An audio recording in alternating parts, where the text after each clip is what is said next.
Hello everyone, welcome back to my channel. আজকে অনেক দিন পর আরেকটা নতুন ব্লগ নিয়ে চলে এলাম।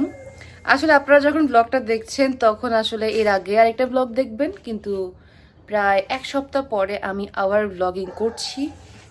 এর মাঝখানে অনেক ব্লগ জমে গিয়েছিল, যার জন্য একদমই ব্লগ করার ইচ্ছেই করছিল না। ভাবলাম যে আগের ব্লগগুলো আপলোড করা শেষ করি, তারপরে এই ব্লগটা আপলোড করব। সো এই ব্লগটা যখন আপনারা দেখবেন তখন অলরেডি প্রায় 2 উইকস পার হয়ে যাবে ব্লগটা শ্যুট করার। আজকে উইকেন্ড, স্যাটারডে, আজকে আমার জব নাই, শান্তি। কারণ জবের দিনগুলো খুবই টায়ারিং হয়।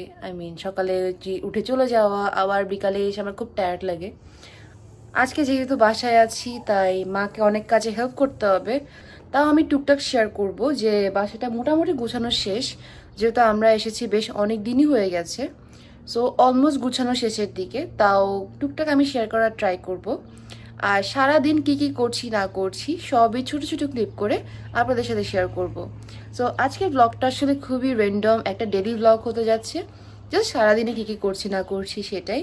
আশা করছি এই ব্লগটা আপনাদের ভালো লাগবে। যদি ভালো লাগে আমার চ্যানেলটা সাবস্ক্রাইব করতে পারেন, আর ভিডিও ভালো লাগলে অবশ্যই একটা লাইক করবেন, আর কমেন্ট করে জানাবেন যে ভিডিওগুলো আপনাদের কেমন লাগছে। কারণ আগের ভিডিওতে আমি অনেক রিকোয়েস্টেড কোয়েশ্চেন্স পেয়েছি, তো আপনাদের যদি কিছু জানার থাকে অবশ্যই আমাকে কমেন্ট করে জানাবেন যে আপনারা কি জানতে চাচ্ছেন। আর আরেকটা ব্যাপার হচ্ছে, আপনারা অনেকে আমাকে জিজ্ঞেস করেছেন যে আমি উইন্ডসরে জব কিভাবে পেয়েছি। আসলে আমি একটু এখানে সেটেল হই বা একটু সবকিছু গুছিয়ে নেই, তারপরে আমি কিভাবে জবটা পেয়েছি সেটা নিয়ে একটা ডিটেল ব্লগ আপনাদের সাথে শেয়ার করব। সো দেরি না করে এখনই শুরু করে দেই আজকের ভিডিও। আজকে আমার ফার্স্ট কাজ হচ্ছে ভ্যাকিউম দেওয়া। সো ইয়েস, এই যে ভ্যাকিউম মেশিন নিয়ে আমি রেডি। আসলে জব থাকলে ভালোই থাকি, কাজ করতে হয় না বাসার। মা শুনে এখন চিল্লাবে। সো মা কাজ করছে মার মতন, আমার কাজ হচ্ছে প্রথমে ভ্যাকিউম দেওয়া, তারপর ঘর মুছতে হবে কিনা আমি জানি না, আর তারপরে ঘরটা একটু ক্লিন করা, গুছিয়ে রাখা। আমি যদি নিজের রুমটাই গুছাই না, আর মা আমাকে আজকে দায়িত্ব দিছে যে পুরো ঘরটা গুছাতে।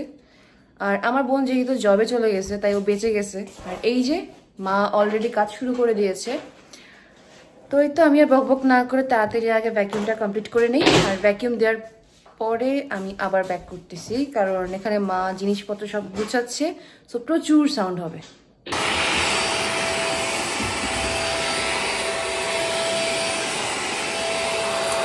আর এরপরে ভ্যাকিউম দেওয়া স্টার্ট হয়ে গেছে, আর আমি চেষ্টা করেছি ছোট ছোট ক্লিপ করে আপনাদের সাথে শেয়ার করতে, কারণ আমি যদি পুরোটা সময় ভিডিও করতাম তাহলে আর কাজ করা হতো না। কারণ আমি না এটা পারি না যে দুটো কাজ একসাথে করা।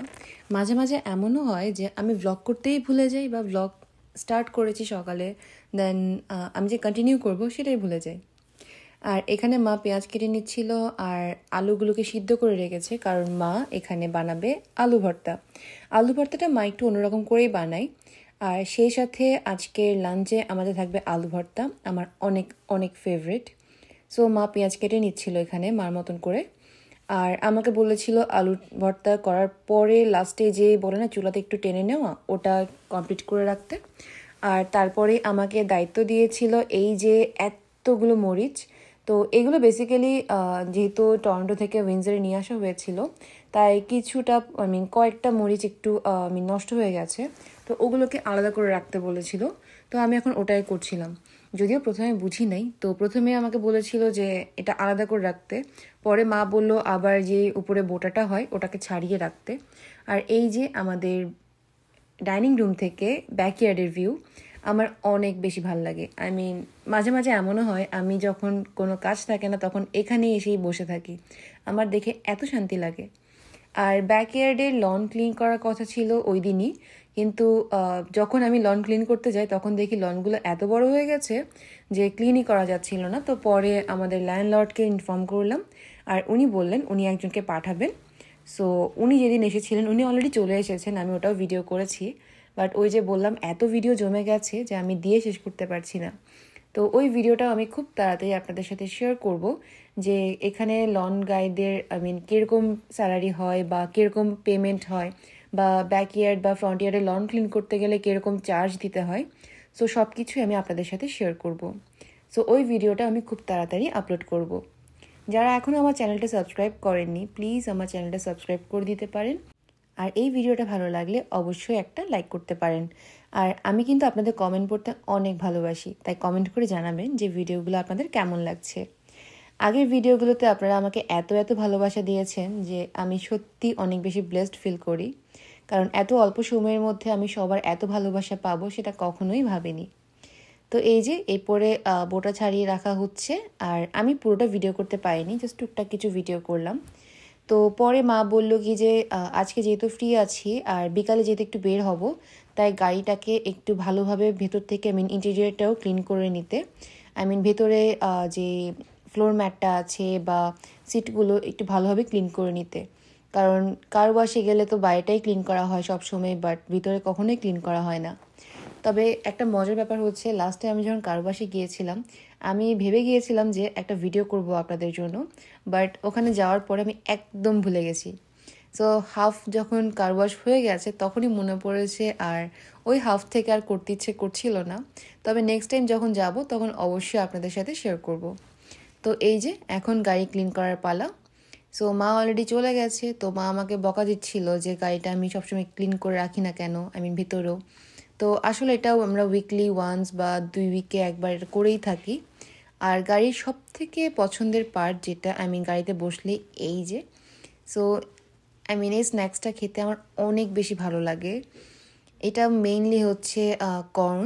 সো এটা কর্নকে বিভিন্ন ধরনের মশলা দিয়ে এইভাবে প্রিপেয়ার করে রাখা হয়, এটা ওয়ালমার্টেও পাওয়া যায়। সো আমরা ওয়ালমার্ট থেকেই নেই বেসিক্যালি। আর এই যে এখন গাড়ি ক্লিন চলছে, আর ঠিক তার অপোজিটে আমাদের যে অপোজিটে নেবার আছে ওনাদের বাসায় ক্যামেরা লাগানো, তো ওখানে খুব সুন্দর করে লেখা smile your on camera. So ওটাই আমি একটু ভিডিও করার ট্রাই করছিলাম। আর আকাশের অবস্থা দেখে মনে হচ্ছিল যেন বৃষ্টি আসবে, কিন্তু যদিও আসেনি।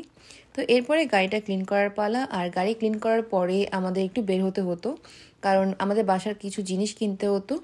আর এই জিনিসগুলো কিনতে আমার বোনের ফ্রেন্ডও আমাদের সাথে যাবে, যেহেতু ওরও কিছু জিনিস কেনার ছিল।